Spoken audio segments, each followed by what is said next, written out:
नमस्कार, तुम्ही पाहताय मराठी मंडळी।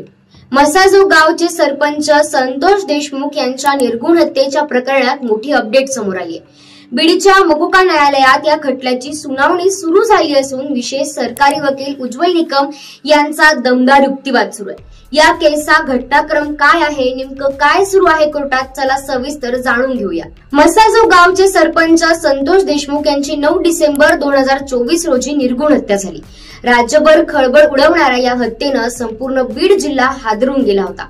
अत्यंत अमानुष पद्धतीनं त्यांना मारहाण करून छळ करून ठार करण्यात आलं। या प्रकरणात वाल्मिक कराड, विष्णू चाटे, सुदर्शन गुले, कृष्णा आंधळे यांच्यासह अनेक आरोपी आहेत। मसाजो गावचे सरपंच संतोष देशमुख हत्या प्रकरणाच्या सुनावणीला बीडच्या मकोका न्यायालयात सुरुवात झाली। सुनावणीला सुरुवात झाल्यानंतर विशेष सरकारी वकील उज्ज्वल निकम यांनी न्यायालयासमोर संतोष देशमुख हत्या प्रकरणाचा घटनाक्रम न्यायालयासमोर मांडलाय। वाल्मिक कराडचा खंडणी प्रकार आणि संतोष देशमुख खून प्रकरणाशी कशा प्रकारे संबंध आहे हे उज्ज्वल निकम न्यायालयाला सांगत आहेत। संतोष देशमुख हत्या प्रकरण राज्यभर प्रचंड गाजले होतं। या खटल्यासाठी उज्ज्वल निकम यांच्यासारख्या नावाजलेला वकील कोर्टात युक्तिवाद करणार असल्यानं या सुनावणीला महत्व प्राप्त झालंय। उज्ज्वल निकम यांनी बुधवारी पहिल्यांदाच युक्तिवाद करताना थेट वाल्मिक कराड आणि त्याच्या टोळीतील सहकाऱ्यांनी कशा प्रकारे संतोष देशमुख यांची हत्या केली त्यामागील कारण याचा सविस्तर तपशील उज्ज्वल निकम यांनी न्यायालयासमोर मांडला। विष्णू चाटेच्या ऑफिसमध्ये 29 तारखेला बैठक झाली होती। इथे सगळे आरोपी हजर होते। 8 डिसेंबर रोजी नंदूर फाटा येथील हॉटेल तिरंगावर विष्णू चाटे, सुदर्शन गुले यांची बैठक झाली होती। संतोष देशमुख खंडणी प्रकरणात आडवा येत आहेत अशी चर्चा झाली। त्यावर त्याला कायमचा धडा शिकवा असं विष्णू चाटे म्हणाल्याचा उल्लेख उज्ज्वल निकम यांनी न्यायालयात केला।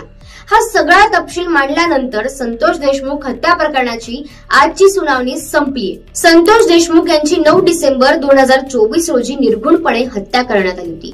विष्णू चाटे, सुदर्शन गुले, कृष्णा आंधळे आणि त्यांच्या सहकाऱ्यांनी संतोष देशमुख यांचे अपहरण केलं। त्यानंतर संतोष देशमुख यांना अनेक तास बेदम मारहाण करण्यात आली होती। संतोष देशमुख यांना मारहाण करण्यासाठी लोखंडी रॉड, फायटर आणि पाईपचा वापर करण्यात आला होता। बेदम मारहाण करण्यात आल्यानं संतोष देशमुख यांच्या अंगातील रक्त साकळलं होतं, त्यामुळे त्यांचे अंग काळे निळे पडले होते। संतोष देशमुख हे विष्णू चाटे आणि त्याच्या सहकाऱ्यांना मला मारू नका अशी विनवणी करत होते। ते पिण्यासाठी पाणी मागत होते, मात्र विष्णू चाटे आणि त्याच्या सहकाऱ्यांना त्याच्या तोंडात लघवी केली होती। इतकं नीच कृत्य केलं। हा सगळा प्रकार सुरू असताना वाल्मिक कराड याला व्हिडिओ कॉल करण्यात आला होता। त्याच्या सांगण्यावरूनच संतोष देशमुख यांची हत्या करण्यात आल्याचा आरोप आहे। विशेष सरकारी वकील उज्ज्वल निकम यांनी ही केस चार्ज फ्रेमसाठी तयार असल्याचं कोर्टासमोर सांगितलंय।